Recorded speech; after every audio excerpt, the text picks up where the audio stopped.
Alright, today, let's go through a couple notes here. I want to talk about secant, cosecants today. The goal is to talk about phase shifting, up, down, right, left. We're actually going to just jump right into it. Actually, just start with up and down motions first. The second type we're going to do is the right and left. We might only do one of those. Just depends if you feel comfortable or not with it. If you're not, we'll do a second one, maybe a little adjustment, maybe that'll make it a little bit easier for you. But I want to go through at least two of these where we go through up and down motions, and then maybe one where we go through right and left. But as we go through them, I'll mess with the amplitude and period as we go through those problems. So if you're not comfortable with these yet, you're going to have to get there really quick. Okay? These are the two that we did yesterday. Now I know the video from yesterday is not online. It's not on my MacBook. It's going for repair. So those videos will be online later. So no, it's an apple. It broke because it's an apple. my space bar breaks. Oh, it doesn't go up. I saw a video of that. So, you were on Apple support, Anna was on Apple support. It's going to be a costly little bit. So. See, if it were an Android, you'd be able to fix it yourself. True. Or Chromebook. That's not how that or works. Yeah, you can use a Chromebook. Anything So, but an Apple MacBook. Alright, here we go. My first function, we're just going to jump right in. We're going to do secant, and we're going to add, let's add 4. This will shift the graph up 4. Now notice the plus 4 is out back. So that'll be, that is the definite telltale sign that this thing's going up or down. So the plus 4 means that we're going to go up on this particular picture. Now, what am I actually going to draw though? Nope. Cosine. Cosine. I'm going to draw the reciprocal function, which is cosine of x plus 4. The reason why I do that is if I can get cosine, then I know where the certain markers are going to go. I know where secant will go off of, where the tallest and lowest points are. Some people get really good at this. You don't need to draw cosine. I'm one, I have to. I need to see where it's at. That way I know where the asymptotes are. I do it every time. I don't really want to think too hard about it. I just want to see the original picture and how to go off of it. We are still going to do our normal thing where we go up 4 markers, right? But what happened to this line now? It's long. Goes up. So really, this marker here is now 4. We've shifted up 4. So really, 1, 2, 3, 0. This is where the x-axis is, but we're up 4. We're up 4 from there. And that's where my markers are going to be placed. We're going to be placed up, where I'm not going to put them on the x-axis. I'm going to put them on what I call, quote-unquote, the origin line. Right? So now that we know where that's at, now how far above it and below it am I going to go? 1. 1. So that means I'm going to hit the number 5, and I'll hit the number 3 when I draw cosine. Now, the 4 markers going across, what do we normally go out to? 2 pi. 2 pi. We don't have a number in front of the x, so we're still going to hit 2 pi. If there was a number there, we'd have to divide by it, and that'll affect the 4th half. So we're just going to go out to 2 pi. We cut that in half. Cut that in half again. Multiply that by 3. Okay. So there's my my setup, right? I have my origin line, I have the 4 hash marks, I have my amplitude numbers from where I'm going. Now, I'm going to draw a cosine, I'll put it in green here. So cosine, if you normally draw a cosine, it starts at the highest point first, goes down to 0, goes to its lowest point, comes back to 0, and then goes to its highest point. So there's cosine, it looks like a U shape. Now, did I cross the origin line anywhere? Yep. 2 times, right? I hit the origin line, this is like the 0 line. I hit it twice.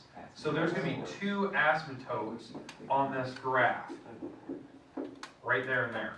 If any time you hit the origin line, that would be considered 0. You can't do a reciprocal of 0. So that's why I'm putting the asymptotes in there.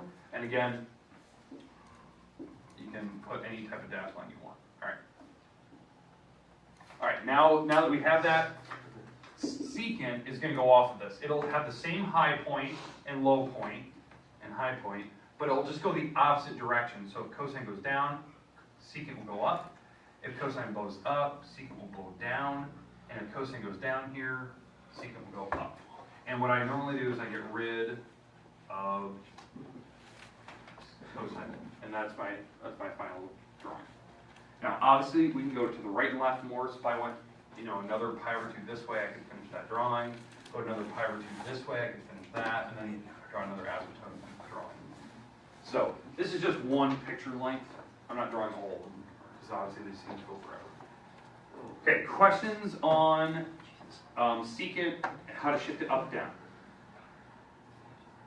Perfect. All right, let's do a cosecant now, and let's do one where we shift it down. So, is everyone comfortable with the first picture? Yeah. Everyone's got it? All right, perfect. Let's jump right into the next one. Let's try a different number here.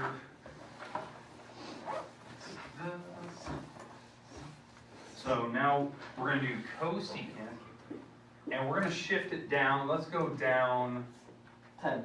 10? Okay, let's do that. So we're going to go down 10 on this particular problem. Actually, no, let's go down like 3/8 or something. Nah, we'll just go 10. You already picked it. So, now, the original picture I'm going to draw for this one, I'm going to draw sine. That is the reciprocal of cosecant. So, it's going to have the same numbers. So, it's going to be drawing the sine function, but it's been shifted down 10. So, my origin is up here. It's been down, it went down 10, so 1, 2, 3, 4, 5, 6, 7, 8, 9, 10, and 11. Because I know that I'm going to hit negative 11 and negative 9. Because the origin line is here. And I know that since I didn't affect amplitude, that my sine graph will only hit one above and one below that. I still have 4 hash marks going across. Now, was there any number in front of my x? No. No, so I'm not going to, so my period length, my hash marks are not affected, so it's still hitting 2 pi, pi over 2, 3 pi over 2. And now what we're going to do is we're going to draw sine. And I'll put sine probably in green here just so you can see. The sine starts in the middle line, the origin line, goes up to its highest point, comes down, goes to its lowest point, comes back up, and again that should be a dashed line. Because again, this is not the drawing that I need, but I just use it. Now, did it hit the origin line anywhere? Yes, that Twice. Actually, 3 Three times. times. 3 times. so we hit 3 times. So we have, an asymptote here, asymptote here, and asymptote there. Again, the only reason why I draw a sine is I actually just need it to know where the highest and lowest point are, and to see where it actually hits 0. That's actually what I'm doing. Now I can go off of those points. So the highest point for cosecant will be here, and it will go off of that, right? Actually, the highest point for sine, and I go off of that. And then the lowest point for sine and cosecant goes off of that. And I can get rid of the dashed line, because I don't need that. Okay, questions on how to draw secant and cosecant now? Like the shortcuts for doing it, shifting it up and down?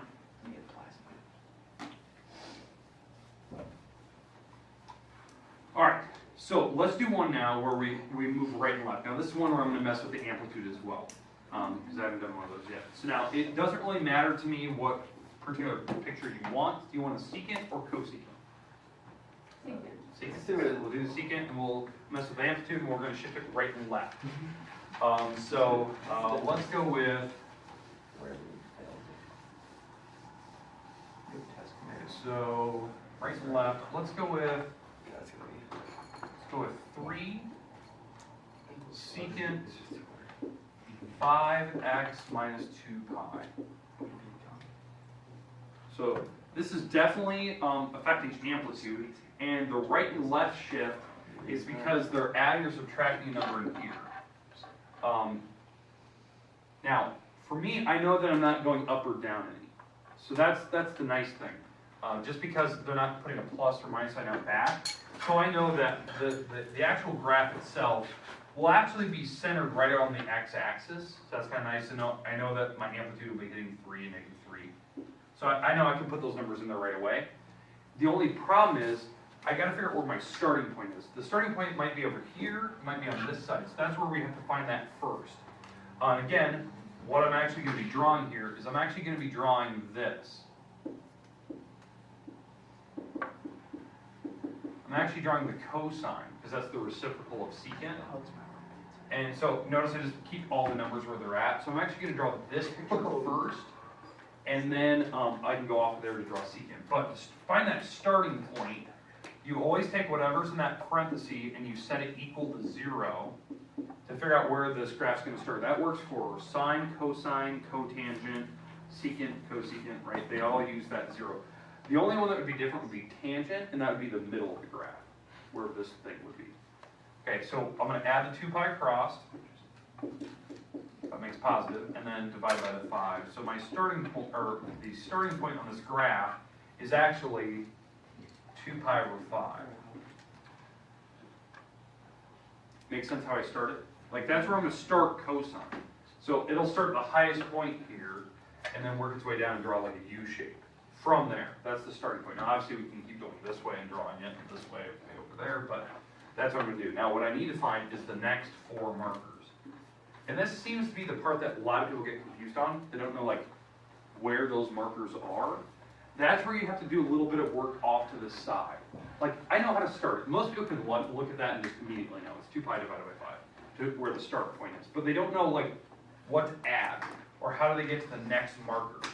That's where it actually takes a little bit of like knowledge on like how to originally set it up, and then I apply it to this picture. So normally, what do we normally go out to if there's no numbers in here? 2 pi. 2 pi, right?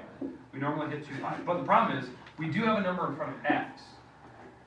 So we always, what we typically do is we divide by that number. 5 times 5 So, over 2. so it's 2 pi over 5, right? Because you always divide by the number in front of x on whatever our normal picture would do. Okay, now, this is just a coincidence these worked out to the same thing. Ignore that weird relationship. So, how I figured this out, this is a normal picture. If I didn't shift it right and left, it would be 2 pi divided by the number in front of x.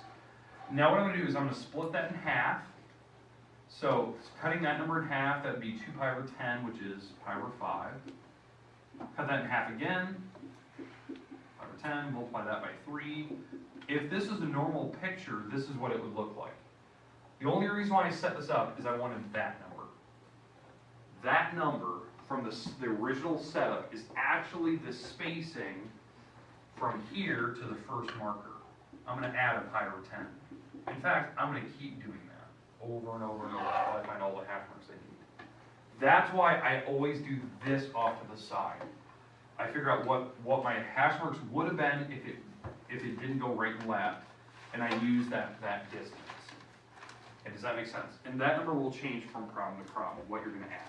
So that's why I always set that up. I have a quick question. Yes. Would this work? Would we be able to add pi over 5 but skip a hash mark and then divide that by 2 to get the hash mark in between? Or Yes. You can. okay. Well, if you added, pi over 5, that'd get you here, but cutting it in half would actually bring you back to this spot. Oh shoot, you're It'd right. be half the Yeah. distance to the origin. So I would probably just say just use that. Okay. All right, now we need to figure out where these hash marks are. So this is like the nitty-gritty work where we have to take the starting point. So I'm gonna get rid of this. Everyone understand how that works? Yes. Okay, all right. So what we're gonna do is we're gonna take my starting point, the 2 pi over 5, and we're gonna keep adding pi over 10s to it until I get to all 4 markers going that way. So what I need is I need common denominators here, so I'll have to probably change this to a 10. So this will actually turn out to be 4 pi over 10 because I multiplied both by 2s. And so when I do that, now I can add straight across. So what do I get for the first marker? 5 pi over 10, which actually simplifies, right? 5 pi over 10 actually simplifies to be pi over 2. Because 5 and the 10 will actually simplify. Now, what do I have to do again to get to the next marker? Yeah.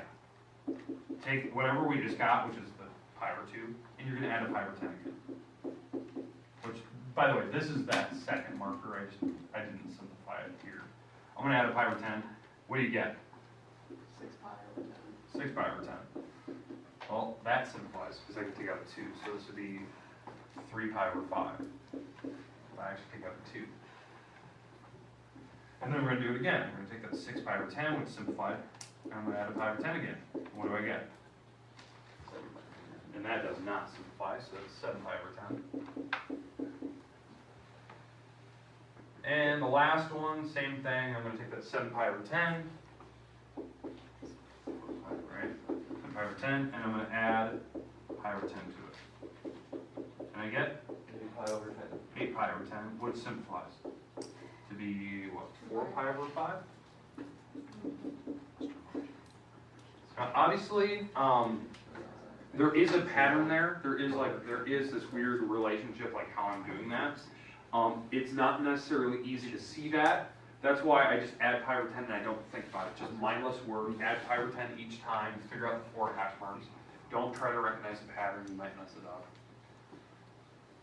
And now that I have that, now I can finish the rest of this problem. I'm gonna draw cosine first. From this spot, and then I'll go back and I'll fill out secant later. Because remember, this is like the end of the problem. So sine or cosine starts at the highest point, goes to 0, goes to the lowest point, goes back to 0, goes to the highest point. So it looks something like this. The U shape. And remember, I'm going off the starting point. I definitely hit the 0 twice, right? I hit the 0 line, so there's an asymptote here, and an asymptote there. And now I can draw what secant's going to do. Secant's, we'll put it in blue. Secant will go up from here, down from this point, and up from here. Now, obviously, if I went another pi over 10 this way, I could finish that out. Another pi over 10 this way, I could finish that out, but no worries. I just want one picture anyway, so it's fine. Okay, now here's my question to you. Do we need another one where we shift to right and left? No. Or is that enough where you can get like kind of the idea what I did there? Yeah.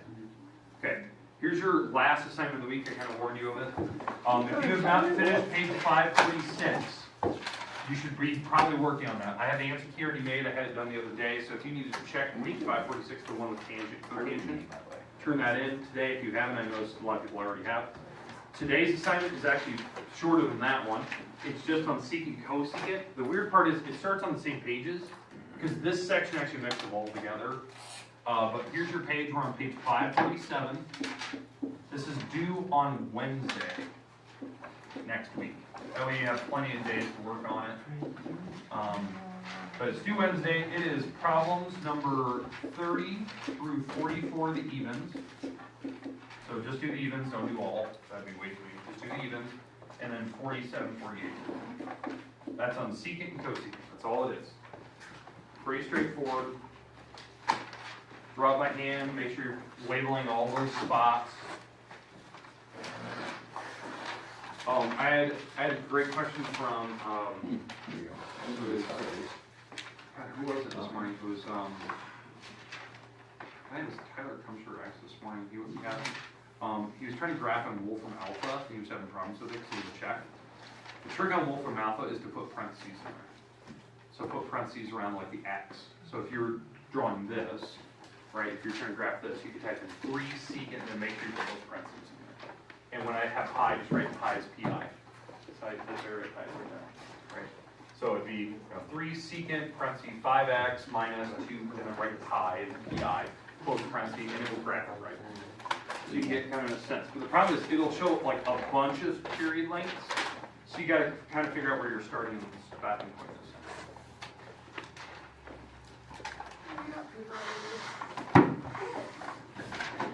All right, the rest of them is yours.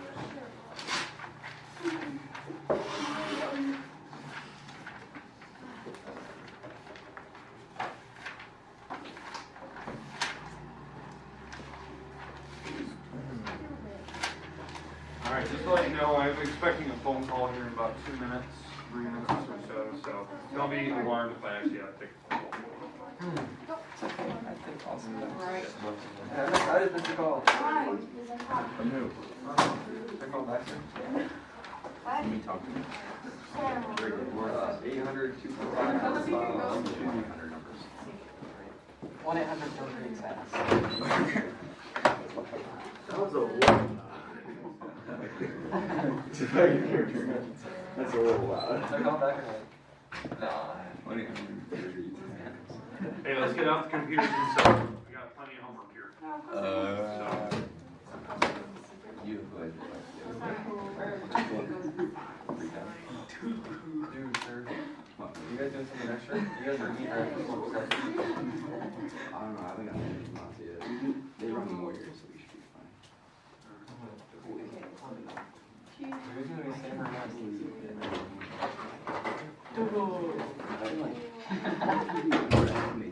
Wait, Jordan, why aren't you wearing your shoes? Because They're like so cold though. You didn't charge them. it's ridiculous. They were so It is Only sheep have to charge for shoes.